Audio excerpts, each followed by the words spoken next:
It's the Dom One, and I am Brock with another video. Can you do your boy a favor? Can you do your boy a solid? Could you? Would you? Please hit the subscription tab. And while you're over there, mosey on down to the notification bell so it'll let you know when my next live stream or video goes down. Are we live? Are we live? Okay. So I want to talk about real fast, real quick, winners and losers of this year's E3. Okay. And I want to state this for the fact I feel like this has been a 3-year process of this opinion that I'm going to give you guys my take on it about E3. And a lot of insiders are saying the exact same thing that I'm saying. But this is the third straight year where, E3 is not the juggernaut that it once was, decades ago. All right. Slowly but surely, the big three, the heavy hitters, are pulling out of E3, doing their own presentations.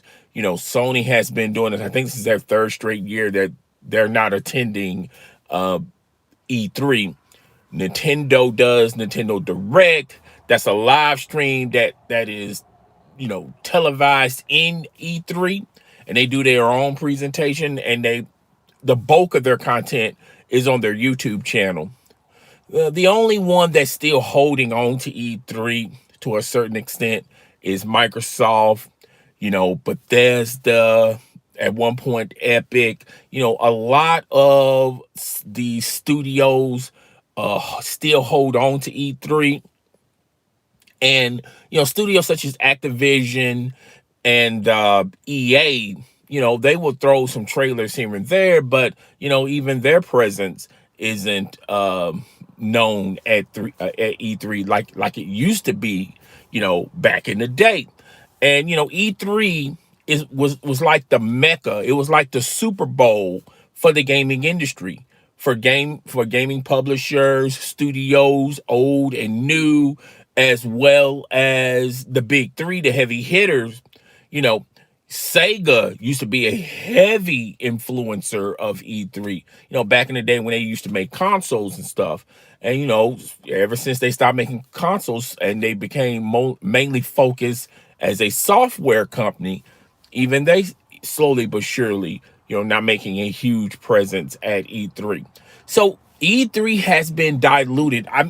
Particularly these past 3 years, and due to COVID, even shows even more that E3 is a useless event. Okay, it just simply is. All right. So I'm gonna tell you guys my winners, my losers of E3. Let's see if that works. Okay, let's go. Okay. All right, we don't like that. Let's go back to what we had at first. Okay. So let's go to the winners and losers of E3. I feel like the winners of E3, if you want to, the losers of E3 is one, E3 isn't the juggernaut that it once was. So a huge L through to E3. And during this pandemic, it's even showing that E3 as a brand, slowly but surely, it's not the big equivalent name like it once was back in the day. I think another loser of E3 is, and Sony has put their eggs in this basket. Microsoft they're putting all their eggs in this basket, as well as Ubisoft, as even EA. This promotion and this force fed of services, having old and new games, unreleased games on services, and selling services as the next wave, the next big thing that gamers are going to gravitate to, instead of going to the store and buying a $60 or $70 game, or going to the online store to pre-order a game. This was supposed to be, this was supposed to be the year of the services, like it was last year and the year before. And slowly but surely, you're starting to see gamers really not, a lot of gamers are not gravitating to these services. Game Pass, not a lot of subscribers are supporting Game Pass. When you talk about PlayStation Now, not a lot of subscribers supporting PlayStation Now, particularly in the console scheme of things. Of course, PC, have a huge history of services, all right?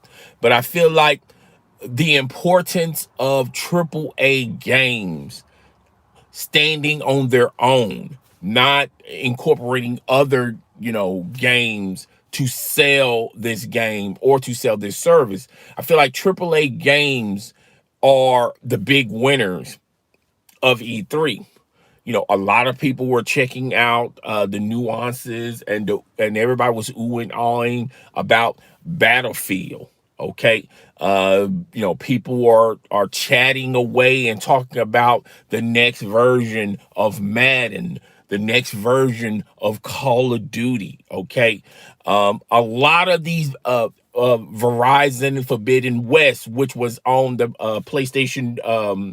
I forgot what they call PlayStation. I know they don't call it PlayStation Direct, but they had their own presentation. They were showing off Horizon, and people were oohing and awing about that. Even Nintendo Direct, they showed some games, some standalone games that people are very impressed, and they're oohing and awing about it. Okay, so big AAA games are still the way to go if you want to push consoles. A lot of hardcore gamers gravitate to these big AAA games. A lot of casual gamers gravitate to these big games, and there's still a market for just buying just one game instead of buying a service. And you have a slew of games that you wasn't interested in when they were released years and decades ago, or a game that you have already done played and you really don't have no interest nor desire to replay that game, you know, or, and like I said in my previous videos, I feel like newcomers are probably checking out these games because they never played these games and never had experiences with these games. But I don't think it's a huge influence of newcomers gravitating to these services. And it just shows that, even in the Microsoft presentation, when they was showing a handful of games that's going to be coming out to Game Pass, none of those games were very appealing. None of those games were interesting. None of those games were oohs and ahs and people saying, "Oh, I got to check out that game." The biggest fans, the biggest crowds, the biggest support is a lot of these AAA games. So a lot of these AAA games are having a huge presence at E3. And I feel like that were when you talk about winners, I feel like those AAA games, those exclusive titles still hold an importance to console gamers, all right? And people are willing to buy a console because they can only experience this game on that particular console. Now, Sony has already illustrated that a lot of their some of their AAA exclusives are going to be making their way to PC. But when are they going to make their way to PC? Is it going to be a year from now, 2 years from now, 3 years from now?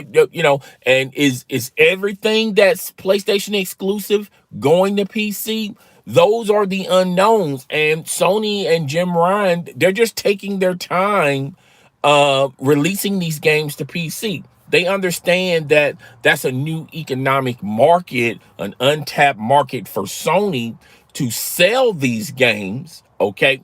But they know their core fans, the fans that you know, wait in long lines in freezing weather, or go to the online store to try to cop these PlayStation 5s, there's still a market for their console. There's even a market for the PlayStation 4. Okay, and that was last gen, and people are still clamoring for PlayStation 4s. So Jim Ryan and them, they know where their bread is buttered, so to say. So I feel like those were the bigger winners. The games, the AAA games, the exclusive games still have a presence with gamers. Okay. Another winner, in my opinion, is, to me, the gamers. I feel like gamers have a slew of games that a slew of games at their disposal that they can check out and play. Whether if it's a AAA exclusive or an exclusive title, a time exclusive, games are going to be introduced on a lot of these services, these online services like Game Pass, PlayStation Now, the Epic Store. A lot of these games, I feel like there was an influx of a lot of games shown at E3. Now, even though I say that that's a win for gamers to have a smorgasbord of games, but of those games that were shown at E3, how much value and substance is it for a gamer? Are gamers willing to shell out the $15, $10 to still subscribe to these services? Okay, that's the question a lot of people are pondering, and a lot of people are wondering. Okay, so we're gonna have to wait and see how much of an importance these games are when they make their way to PC and to a lot of consoles and to a lot of smartphones. Um, Another winner is, I know a lot of people are not going to agree with this, but I feel like Microsoft was a huge winner at E3. They showed a myriad of games of games that people are probably going to be interested in, and people are going to check out. Okay. These a lot of these games are significant for the Xbox brand, particularly Game Pass. I feel like this is going to be the year, whether or not gamers are still going to subscribe to Game Pass, because there's a slew of games that's going to be making its way to Game Pass in the next 6 months, the next year, the next 2 years, and the next 3 years. Okay, the question a lot of insiders are saying is Game Pass sustainable?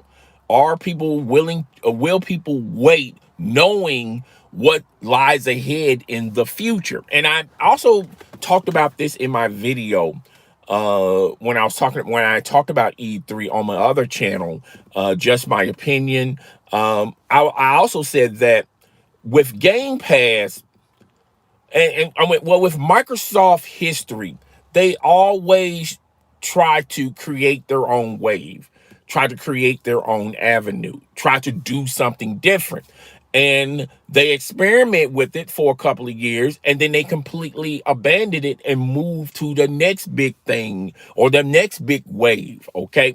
A lot of people seem to forget Microsoft was huge in trying to make the most powerful console, making their consoles more powerful than the PlayStation consoles. And when that failed and when that didn't work, they tried to, make their consoles a gimmick with the Kinect. Okay.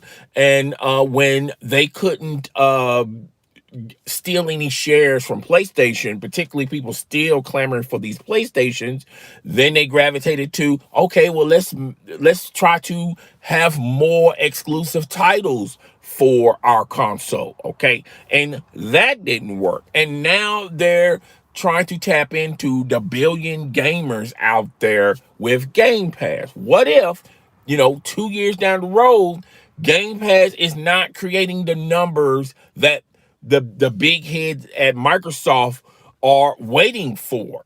Okay, what if they don't make those type of numbers? Okay, um, and we and when you talk about Microsoft, they're comparing Game Pass to Hulu and Netflix. Okay, but if you've been noticing, Hulu and Netflix has been taking a little of a nosedive because of other streaming services that are at everyone's disposal. Now, every media group, every media company has a streaming service, all right? And that kind of dilutes streaming services and the importance to even still subscribe to Netflix or Hulu, all right? So, what if 3 years down the road, you know, gamers are still putting their money, still putting their resources and time to exclusive titles, triple A exclusives.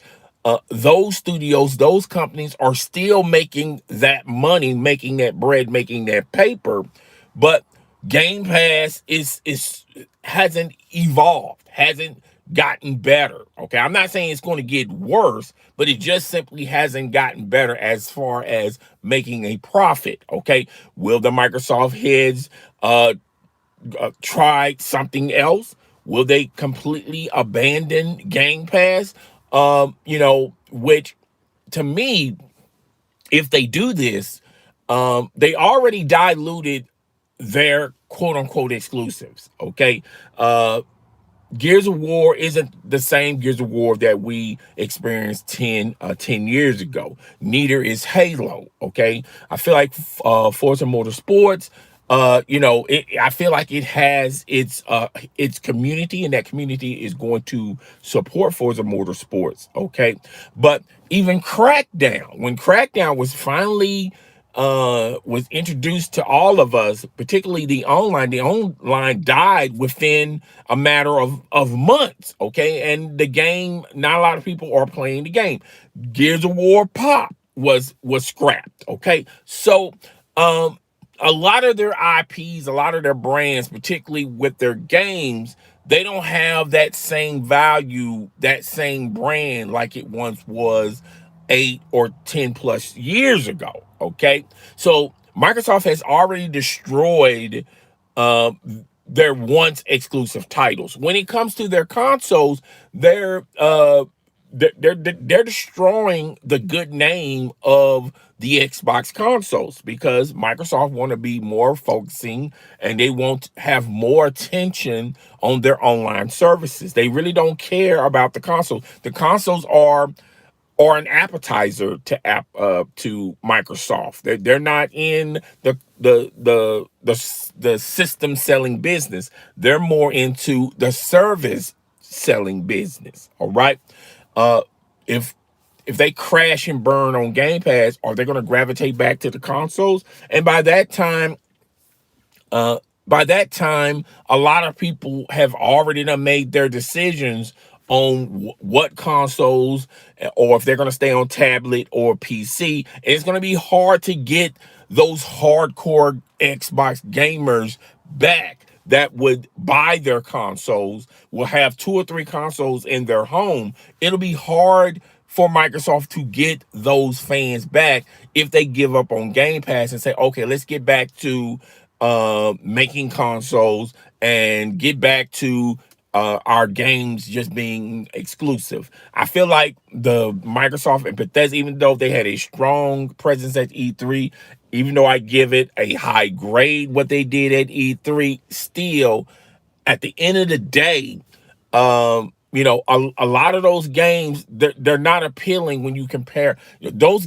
A lot of the games that they shown, they don't have the same value, or a lot of people are clamoring for these games, such as a Call of Duty, such as an EA, okay, such as games that comes from those two companies alone, or Fortnite, okay.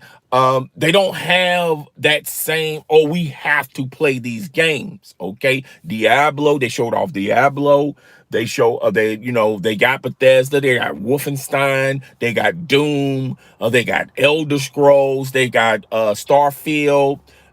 They got those games, but at the same time, those games are not appealing games when you compare them to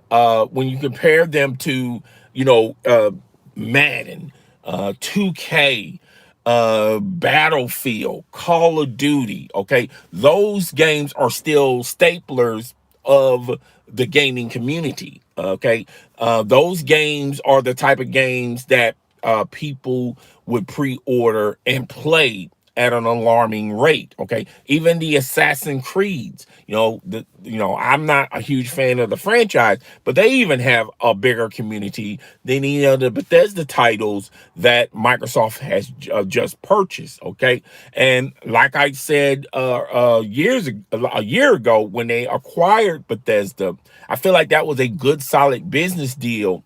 But at the end of the day, it adds studios to Microsoft. Now they got more studios than Sony. Okay, but at the end of the day, of all the games that's making their way to Game Pass, are those games more appealing than games that you just the few games you saw at E3 and the up and coming games that's going to come down the pike? Okay, are they going to steal sales from those AAA games, those AAA exclusives? No. Okay, it's not. They bought Bethesda. They did not buy EA or Activision or Ubisoft. Okay, they didn't get a big company like that. Okay, they got Bethesda, and they got Bethesda at a perfect time because Bethesda was cap strapped. Okay, there was an article talking about Bethesda was going to sell a lot of their studios to a lot of the other companies in the gaming industry. Just split it up. Microsoft came in from left field and got all those IPs, all those studios, all that talent. Okay, but a lot of the best of Bethesda is like 2 or 3 years down the road. Okay, so I feel like Microsoft won at E3. Microsoft and Bethesda won at E3. And I feel like Nintendo showed some things here and there, but I think the biggest winners of E3 are the AAA exclusive. I mean, excuse me, are the AAA games that's going to be integrated on every console, on every PC, on every tablet, on every smartphone. Those games are the bigger winners of E3. Okay, the importance of AAA games and AAA exclusives still have a lot of substance and value in the gaming industry, in the gaming community, and these are the games that a lot of gamers gravitate to. There was less talk about services. Nobody cared about the services that are coming out in the gaming community and what games you can play on these services. I felt like um, you know 2 years ago, uh, Game Pass, PlayStation Now, particularly on the console side of things, on the smartphones, and on your Blu-ray or on your television. Okay, that it had some value. It was very important, but now people just want to play great games, get great games, and a lot of those services do not have those great games, particularly the traditional games such as 2K, uh, Call of Duty, the next Call of Duty, and yes, now this Battlefield. Battlefield is not on any of these streaming services, not as a time exclusive, not nothing. And I guarantee you, people are pre-ordering this game at an alarming rate. Okay, because they like what they saw in Battlefield, and that one game alone is going to spark a lot of interest, and it's going to make a lot of money. Okay, so yeah, those were the winners and losers of E3. Guys, tell me what you think. Rate, comment, subscribe. Do not forget to hit the notification bell so it'll let you know when my next live stream or my next video goes down. I will talk to you guys later. Deuces.